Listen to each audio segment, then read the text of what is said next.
Querido Deus, nós te adoramos, nós te glorificamos, porque o Senhor é o Deus da nossa vida, o Deus da nossa família, dos nossos filhos, o Deus que merece toda glória e toda honra. Nesta manhã, Senhor, em nome de Jesus, eu quero apresentar a vida do teu servo e te pedir que, em nome de Jesus, ele seja a boca de Deus, profeta do Senhor, cheio da sua graça, do seu poder, que o Senhor dê a ele, ó Deus, a palavra, porque o Senhor conhece o nosso coração e sabe daquilo que nós precisamos nesta manhã. Tenha misericórdia dele, tenha misericórdia de nós e ministra no nosso coração e abre os nossos olhos para que nós possamos contemplar a beleza da sua palavra nesta manhã. Em nome do Senhor Jesus, o autor da nossa fé. Amém. Deus te abençoe. Não preguei, tá, gente? Gente, obrigado. De fato, o auditório está muito lindo. E é um privilégio estar aqui com vocês. Bom, eu não deixo a Tinha pregar. Porque se eu fizer isso, eu perco o emprego. Então, está tudo combinado lá em casa. Que privilégio estar aqui. Que bom é que você veio. E eu quero partilhar com vocês hoje o texto clássico da Bíblia, que fala da mulher. Abra comigo, por gentileza, então, Provérbios 31, a partir do verso 10, até o verso 31.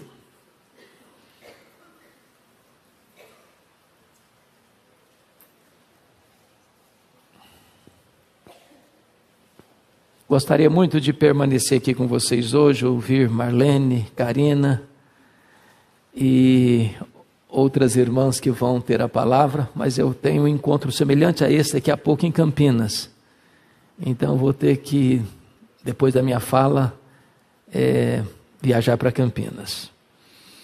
Provérbios 31, a partir do verso 10, lido o texto, mantenha a sua Bíblia aberta na passagem. Mulher virtuosa, quem a achará?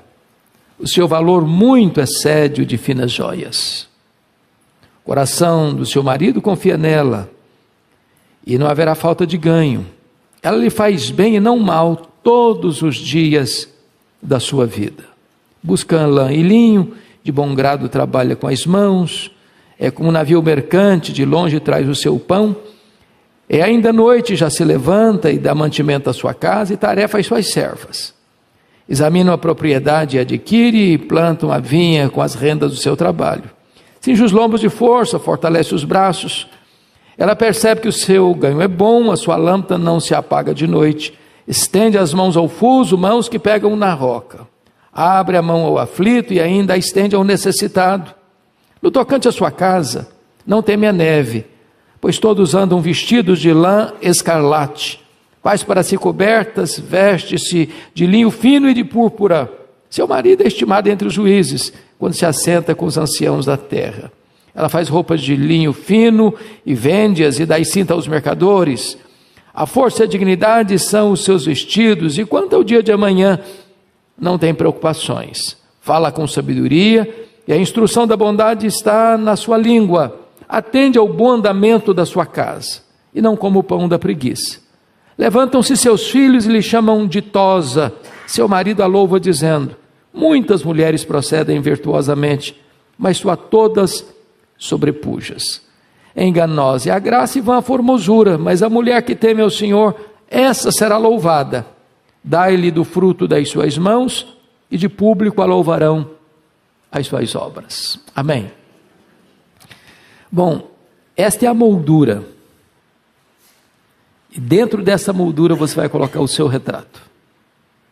Eu fiz uma leitura biográfica de vocês. Quem é você?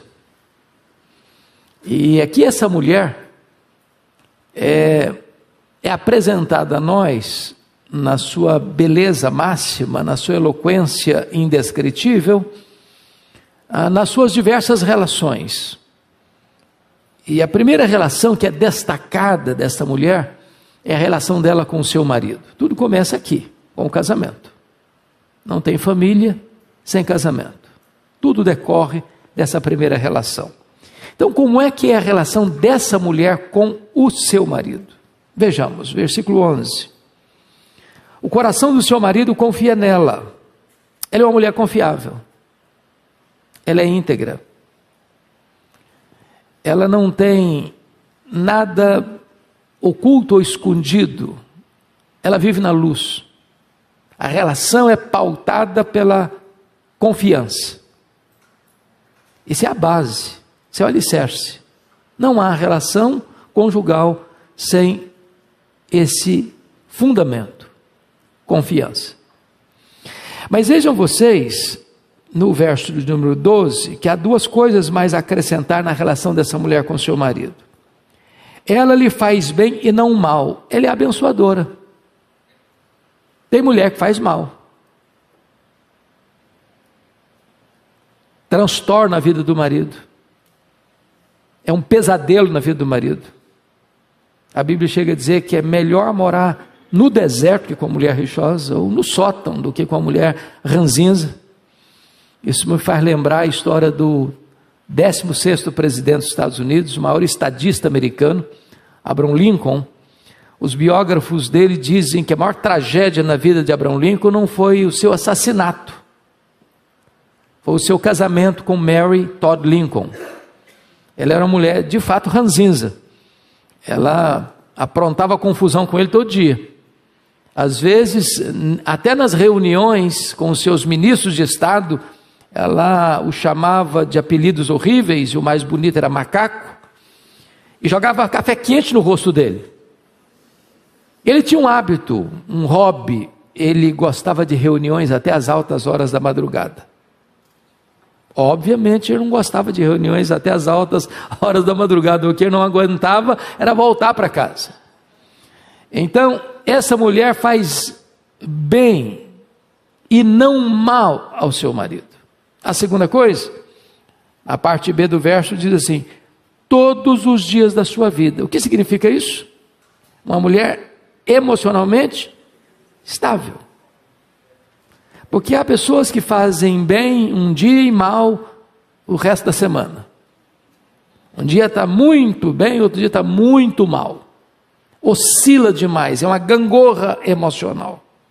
Essa mulher, ela tem estabilidade, previsibilidade emocional, todos os dias da sua vida.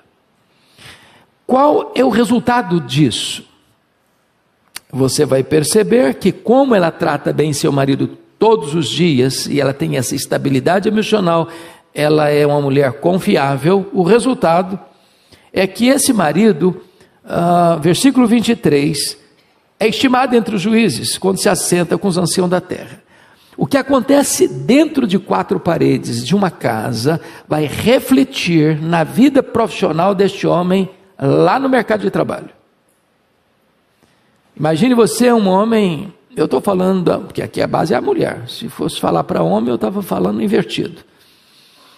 Imagine um homem que sai de casa com o coração atribulado, cobrança, confusão, briga, murmuração, reclamação. Ele vai sair amargurado, ele não vai produzir o que pode produzir, ele não vai conseguir ter sucesso lá fora. Portanto, o sucesso que ele tem como um juiz, e ele é estimado entre os juízes, é porque certamente ele tem uma base, ele tem uma alicerce, ele tem um suporte. Alguém está segurando a corda. E é muito feliz o homem que consegue ter dentro de casa um porto seguro para poder avançar com sucesso na sua vida profissional. Bom, mas uma vez que essa mulher faz esse investimento nela, essa mulher faz investimento nele. A pergunta é, que retorno ela tem desse marido? Então vamos ver. Versículo 28 diz assim: seu marido a louva. Então tem semeadura e tem colheita. Tem investimento e tem retorno. Tem oferta e tem reconhecimento. Seu marido a louva. Mas veja como ele faz. Versículo 29, muitas mulheres procedem virtuosamente. Ele não é um cara cego, porque tem gente que acha que só tem virtude na casa dele. Já viu gente assim? Só minha família que é bonita. Não, ele consegue ver virtude em outras mulheres. Há muitas mulheres que procedem virtuosamente. Mas agora ele diz, mas tu a todas sobrepujas. O que eu acho maravilhoso aqui é o ponto. Ele não apenas elogia sua mulher para os seus amigos, porque eu conheço marido que perto dos amigos ele elogia muito. Minha mulher é uma bênção, ai de mim se não fosse a minha mulher, se não fosse a minha mulher eu não estaria onde eu estou hoje. Mas a coitadinha nunca escutou esse elogio dela. O texto está dizendo que ele não apenas elogia sua mulher, mas ele fala isso para ela, mas tu a todas sobrepujas. Não basta apenas elogiar o cônjuge, é preciso fazê-lo olhando nos olhos. Você é uma bênção, você é um bálsamo, você traz serenidade a essa casa, você é o pilar principal deste lar, você é a construtora dessa família, você é o elo de ligação dessa família. Ele faz esse elogio para ela, olhando nos olhos dela. Conclusão, fechando o assunto. Para todo investimento existe um retorno. Se a semeadura é bendita, a colheita é bem-aventurada. Se você investe no seu marido, você tem do seu marido o reconhecimento. Esse é o primeiro ponto. Mas vamos ao segundo ponto. Qual é a relação dessa mulher agora com seus filhos? Com seus filhos. Vamos dar uma olhadinha no versículo 26. Fala com sabedoria, a instrução da bondade está na sua língua. Essa mulher é uma pedagoga. Toda mulher é uma pedagoga. Toda mulher é uma professora.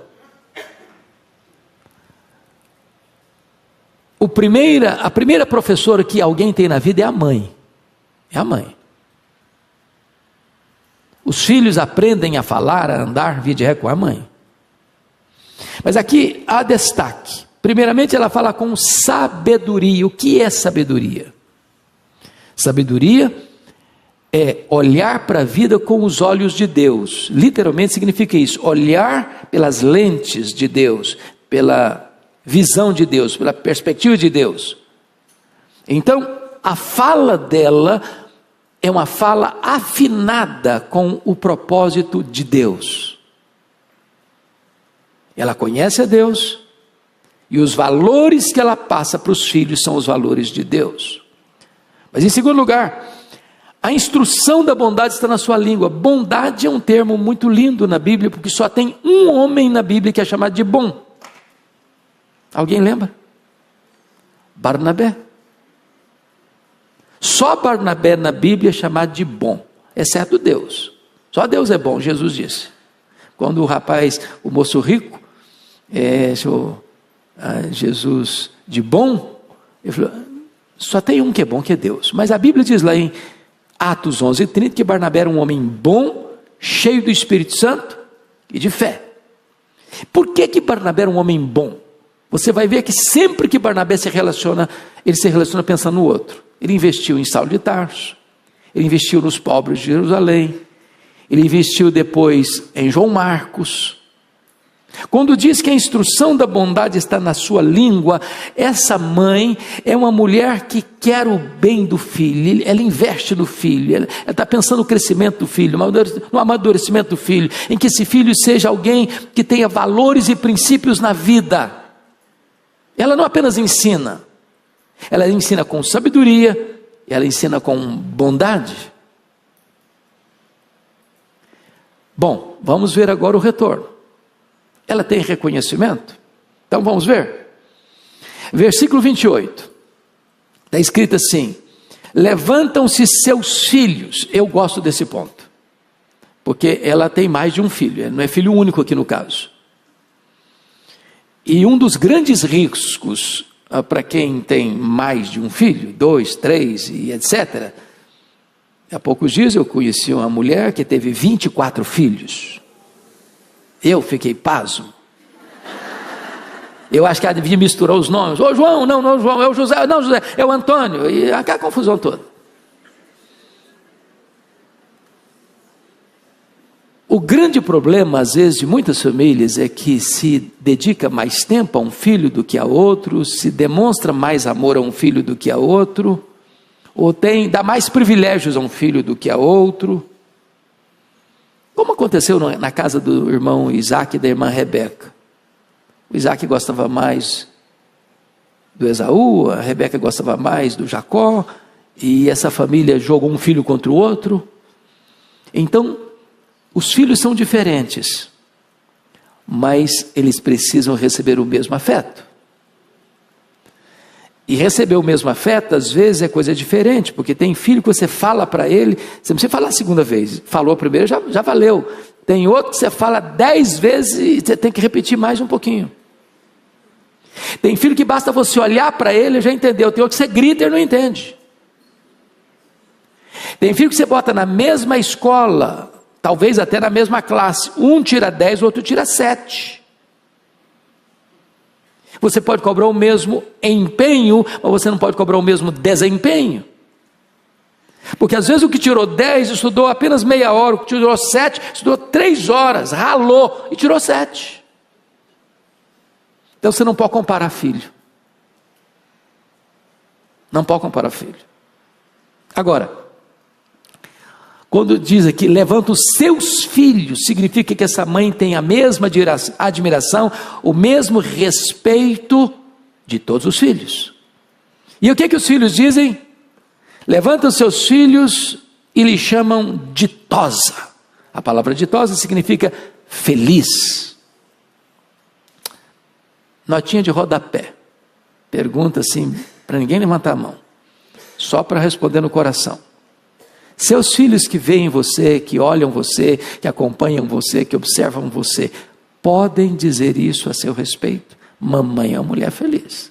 Mamãe é uma mulher realizada. Mamãe é uma mulher de bem com a vida. Mamãe, nota 10. Ela é a minha principal professora na escola da felicidade. Eu olho para ela e vejo o retrato da felicidade. Percebam vocês? Ela investiu nos filhos, ela tem o retorno dos filhos. Tem semeadura e tem colheita.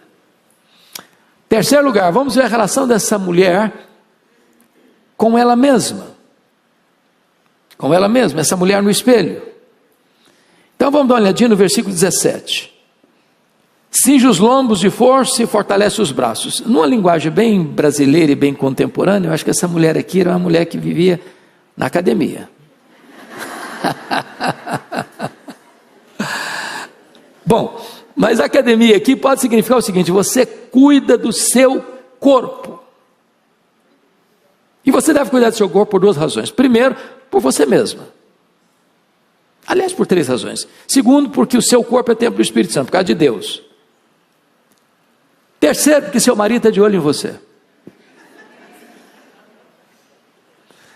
Enganam-se aquelas que acham, não, agora casei, meu marido vai ter que gostar de qualquer jeito. Isso é mito. Faz parte do ser humano masculino olhar. Ele vai olhar. Ele vai observar. O problema é que ele está observando e olhando, não só você está olhando, outras. E se você achar que seu marido nunca vai olhar para outras, mito de novo. E o seu marido sabe exatamente quando você é uma mulher que cuida da sua aparência, seu corpo. Então, isso é espiritual. Mas a segunda coisa, olha o verso 22. A Parte B, veste-se de linho fino e de púrpura. Aqui é claro que essa mulher, ela está fora do padrão social da maioria das mulheres, porque tudo faz crer que ela é uma grande empresária, que ela tem viagens internacionais, que ela tem um comércio internacional, e que ela tem servas na casa dela, etc e tal. Mas essa mulher sabe se apresentar com elegância. Ela não é só aquela mulher que põe a mão na roca, põe a mão no trabalho, e faz, e acontece, e produz, e vende, e compra, e avalia, e tem lucro, e faz investimento, etc e tal. Mas chega uma hora que essa mulher precisa se apresentar, talvez junto com o seu marido. E ela sabe se vestir. E ela tem bom gosto. Nota de rodapé de novo. Bom gosto não significa grana. Porque ter bom gosto com dinheiro é fácil, não é não? Você chega numa loja, qual roupa que você gosta mais? A mais cara. É, claro, bom gosto até a vovó tinha. Para ter grana, para manter esse bom gosto. Agora, ter bom gosto com escassez é uma arte. É uma arte. Você não precisa comprar a roupa mais cara da loja para ter bom gosto. Você pode comprar uma roupa mais simples e com muito bom gosto, se vestir com muito bom gosto. Mas esse é o ponto aqui. Essa mulher sabe se apresentar. Mas tem mais. Olha o versículo 25. A força e a dignidade são os seus vestidos. Essa mulher, na sua autoanálise, ela diz o seguinte: o meu valor não está na minha beleza exterior, ou o meu valor não está na roupa, ou nas joias, ou nos adereços que eu ostento, mas na minha dignidade. E mais, essa mulher tem um assunto vital, que é como lidar com a ansiedade. Está escrito aí: quanto ao dia de amanhã, não tem preocupações. Vocês acham que a ansiedade é um problema que atinge as mulheres de hoje? Muito não? A palavra ansiedade na língua grega significa rasgar, estrangular, ou sufocar. O dia de amanhã pode significar: será que nós vamos ter dinheiro para pagar os boletos? Será que nós vamos dar conta de manter os nossos filhos naquela escola? Será que nós vamos dar conta de formar os nossos filhos? Ou será que nós vamos dar conta de ter uma reserva para a nossa velhice? Ou será que eu vou ter dinheiro para bancar um problema de saúde que porventura surja na minha família? São tantas preocupações que podem vir. Será que meus filhos vão se casar? Será que vão se casar bem? Será que os meus netos vão vir alegrar, encher a nossa casa de prazer e alegria? São tantas preocupações. Essa mulher não teme o amanhã. Aprende a lidar com ansiedade. Mas vamos avançar um pouco e ver como é que é essa mulher em relação ao seu próximo. Porque aqui tem um ponto para mim muito importante. Às vezes nós estamos falando de papel da mulher na família. É só a família. Eu me preocupo com a minha família, com os meus. E qual é a minha preocupação que eu tenho para fora da minha casa? Eu tenho agenda para alguém fora da minha casa?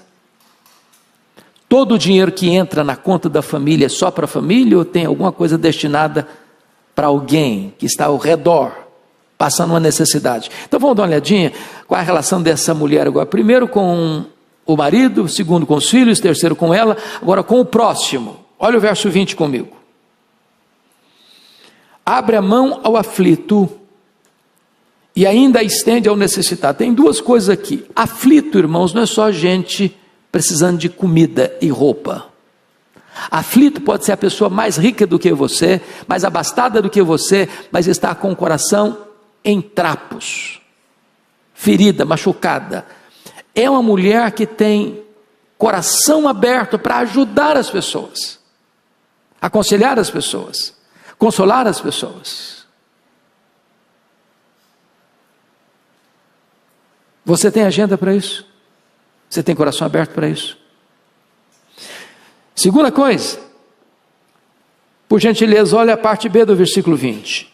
E ainda estende a mão ao necessitado. Aqui há um ponto da mais alta importância. Se a sua família não tem a prática, e prática é uma coisa que não acontece de vez em quando não, sistemática, de parte do seu orçamento mensal ser destinado para ajudar alguém. Eu quero desafiar você a começar essa prática. Eu aprendi isso com a minha mãe e com a minha sogra. No funeral da minha sogra, tinha até aqui, se lembra disso? O que nós ficamos muito surpreendidos é que pareceram muitas pessoas que deram testemunho em público de que a dona Leopoldina todo mês mandava uma oferta para um, para outro, para um, para outro. E a família não sabia. E nem precisa saber. Lá em casa, eu sempre falo com a tia, se ela vai dar uma oferta para alguém, não precisa me contar. E eu não conto para todas as ofertas que eu dou. Algumas nós compartilhamos, outras não. Outras não. O que a sua mão direita fizer, a sua esquerda não precisa saber. Agora, eu posso garantir uma coisa para vocês. Eu nunca fiz isso e faço isso mensalmente, sem ter evidência no mês do retorno de Deus. Porque a Bíblia diz que a alma generosa prosperará. Quando você dá ao pobre, você empresta a Deus, e Deus não fica devendo nada para ninguém. Essa mulher estende a mão ao necessitado. No podcast que eu fiz com a Marlene, ela comentou, e acho que é prática certamente da vida dela, que ela vai ao supermercado, e quando ela compra um bombom, ela compra 2, porque um é para dar. E nós precisamos ensinar isso aos nossos filhos, a repartir. Generosidade se aprende em casa. E a Bíblia diz, e é Jesus quem diz, mais bem-aventurar é dar do que receber. Então, me permita fazer esse desafio para você.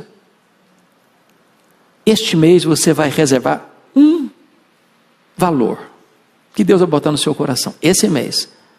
E você vai buscar alguém que está precisando de uma ajuda, e você vai fazer uma oferta. E eu vou lhe garantir uma coisa, se você fizer a primeira vez, a segunda vez, a terceira vez, você nunca mais vai parar. Nunca mais vai parar. Porque primeiro isso agrada a Deus. Segundo, abençoa o seu próximo. E terceira, a pessoa mais abençoada no processo é você mesmo. Você tem olhos para dentro da sua casa, você tem olhos para fora da sua casa. Mas vamos dar outra olhadinha. Nós já olhamos a relação dela com o marido, com os filhos, com ela, com o próximo. Vamos ver a relação dessa mulher com a sua casa. Com a sua casa. Então, veja comigo, por gentileza, o versículo de número 15. E ainda à noite já se levanta e dá mantimento à sua casa e a tarefa às suas servas. Ela não é uma dondoca, desculpa da expressão, não é uma dondoca.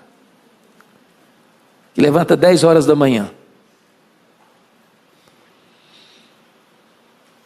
Essa mulher, ela tem servas, secretárias, ajudantes, cooperadoras, dentro da sua casa. Mas quem é que comanda a casa dela? São as funcionárias? Não, é ela. Eu conheço pessoas muito ricas E a mulher não sabe nada do que tem em casa. Se a secretária não vier, ela não sabe onde fica o café, o açúcar. Se tem um coador para coar o café, que é papelzinho lá que põe. Como é que é o nome? O filtro. Vocês perceberam que eu sou expert no assunto. Ô gente, mas café eu sei fazer, sabia? Sei cozinhar ovo também, que é um espetáculo. Isso eu acho extraordinário. É ela quem dá tarefa às suas servas. Ela é a administradora do seu lar. A Bíblia diz que a mulher é a dona da casa. E feliz é o homem que entende isso. Que tem homem que acha que ele é o dono da casa. E não é, é a mulher que é. Eu conheço o homem que a mulher vai no supermercado, ela bota uma coisa, ele tira, bota, ele tira. Eu conheço outros que a mulher tem que gostar do que ele gosta. Se ele gosta de quiabo, a mulher tem que gostar também. Se ele gosta de Coca-Cola, ela tem que gostar de Coca-Cola também. Eu sei que na casa de vocês não acontece, mas lá em casa tem dia que o sofá está do lado de cá, tem outro dia que o sofá está do lado de lá. Tem dia que a cama está desse jeito, tem dia que está do outro jeito. Eu vou mexer com isso? Claro que não, tem juízo. Ela é a dona, ela manda, e a gente obedece, nesse quesito. Bom, mas olha outra coisa, no versículo 27, o que está escrito? Atende ao bom andamento da sua casa, e não como o pão da preguiça. Atende o bom andamento da sua casa. A casa dela está o quê? Em ordem. Tem casa que se você chega de surpresa, você toma um susto. Parece que passou um tsunami por lá.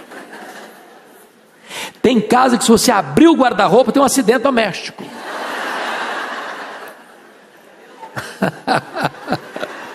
É dureza. Então, é muito importante que, como dona da casa, você tenha a sua casa em ordem. Imagine a questão, você pega, por exemplo, você entra no quarto do filho, um pré-adolescente ou um adolescente, o quarto está uma bagunça. O que você faz? Menino! Você já começa a gritar. Seu bagunceiro! Arruma esse quarto! Qual o problema dessa abordagem? Você não fez uma abordagem boa. O problema é o quarto. Se você chama o seu filho de bagunceiro, você atingiu a vida dele. Diz, filho, vem cá. Esse quarto não combina com ordem, com ambiente agradável para você estudar. Então você vai arrumar o quarto, para que o ambiente fique melhor. Essa casa tem que ter ordem. Você não chamou seu filho de bagunceiro. Você não feriu seu filho. Mas você apontou para o problema. E o problema tem que ser resolvido. Então, manter a casa em ordem implica em liderança sua. Onde você vai dar as cartas e as pessoas vão agir dentro da sua orientação. Sua casa está o quê, hein? Ordem. Bom, então já olhamos a relação dessa mulher com o marido, com os filhos, com ela mesma, com o próximo, com a casa dela. Vamos dar uma olhadinha, essa mulher para fora da casa dela. Agora não com pessoas, mas com as suas atividades. No versículo 14, versículo 13 já começa aí, ela busca lã e linho, de bom grado trabalha com as mãos, é como um navio mercante, longe traz o seu pão, e etc. Examina a propriedade, adquire, planta uma vinha e com a renda do seu trabalho, cinge o lombo de força e tal. Percebe, versículo 18, percebe que seu ganho é bom, sua lâmpada não se apaga de noite, estende a mão ao sujo. Parece a mulher uma máquina para trabalhar, não? Cansa a gente é só de ler o que ela faz. Mas o ponto que eu queria trabalhar aqui é o seguinte: essa mulher, ela não é totalmente dependente do marido. Olha, eu conheço casos em que o marido morreu subitamente e a mulher não sabia nada, absolutamente nada de nada. E ela ficou em pânico. O fato de você ter o seu lar, optar até mesmo, e eu acho isso brilhante, optar por cuidar do seu lar, se tem suporte financeiro para isso, louvado seja Deus. Mas você precisa saber, viver, ter iniciativa, ter capacidade de olhar, de viajar, de comprar, de vender, de ter lucro, de não viver na total dependência, de conhecimento, de experiência, para você não ser pega de surpresa numa situação adversa e não saber o rumo que vai tomar na vida. Essa mulher, ela é um modelo. Aliás, alguém até perguntou assim: mulher virtuosa, quem achará? Será que alguém já achou essa mulher aqui? Ou ela é ideal? Ou ela é irreal? Ou ela é concreta? Ela tem endereço, tem CPF? O certo é que ela está nos dando aqui uma dica, uma orientação. Que você tem que ser uma mulher o quê? Antenada com a vida. Com a vida. Mas deixa eu concluir. A última relação dessa mulher é com Deus. Com Deus. E o que é que nós podemos aprender nesse sentido? Dá uma olhadinha agora no verso de número 30 comigo.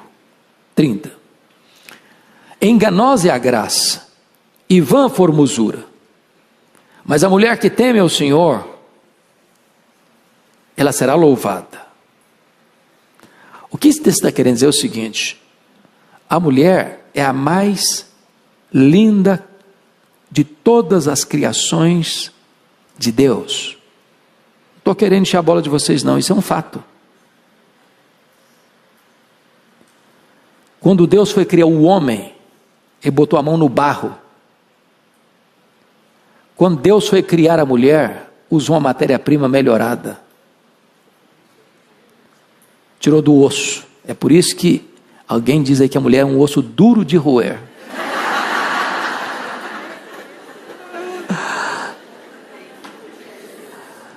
A mulher foi o acabamento final da criação.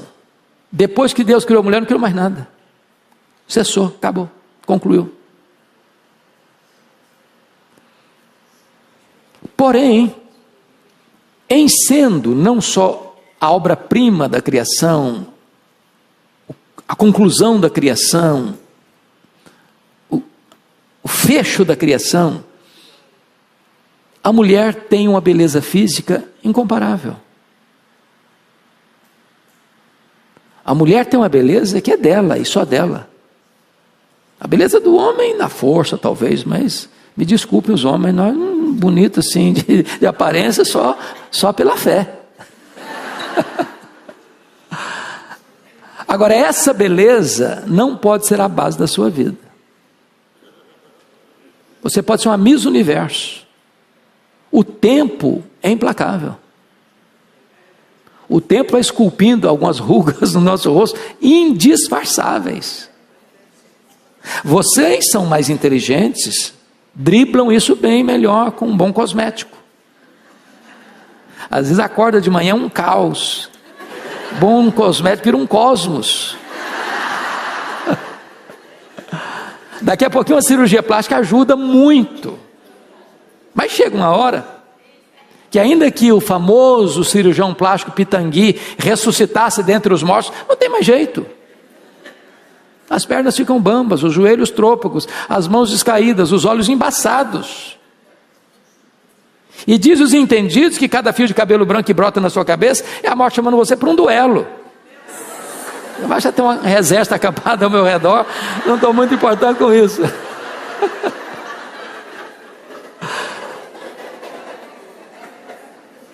Então, o que o texto está querendo dizer para você é o seguinte: se você ficar só diante do espelho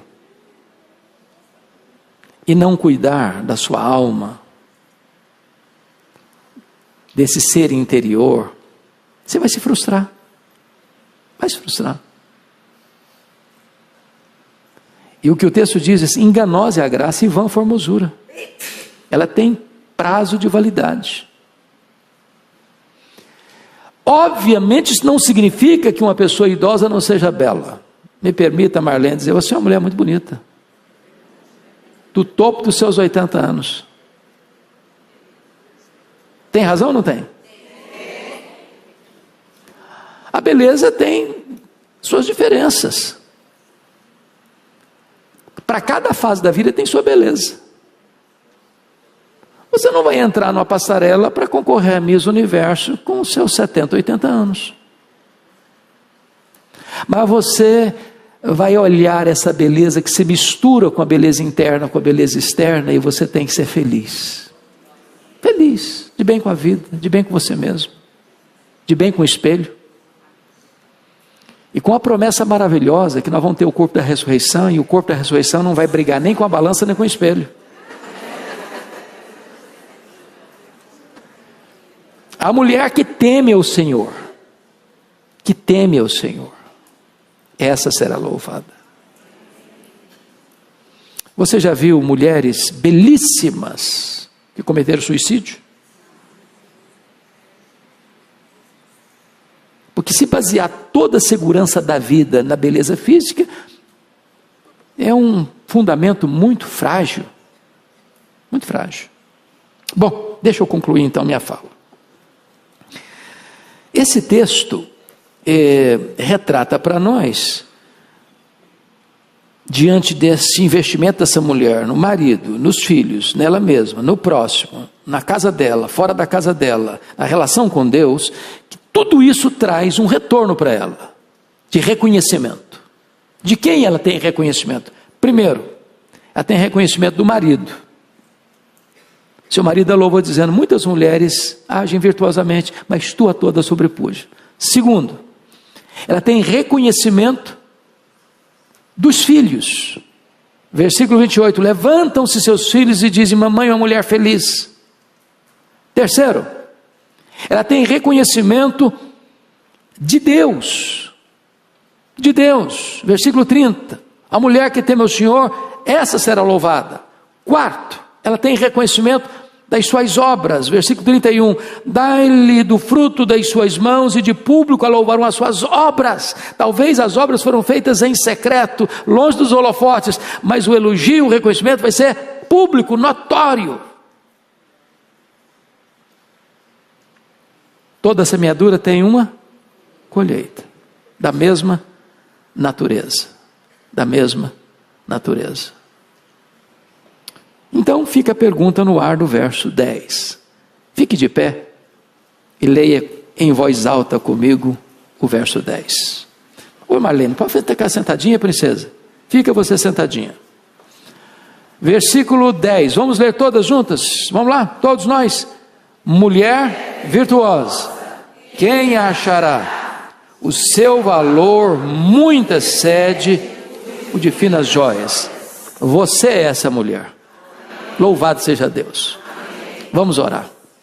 Querido Deus, nossa gratidão por esta manhã tão linda, por esta conferência tão abençoada e abençoadora. Nossa gratidão pelas pessoas que Tu enviaste a nós para compartilhar conosco experiências e compartilhar conosco a Tua palavra. Nossa gratidão pela vida da Raquel e toda a equipe que a acompanha, conduzindo-nos no louvor e adoração ao Teu nome. Nossa gratidão pela Igreja Presbiteriana de Pinheiros. Nossa gratidão pelo ministério de mulheres que esta igreja desenvolve. Nossa gratidão pela visão do nosso pastor Arival, por dar todo o apoio e suporte a esta conferência.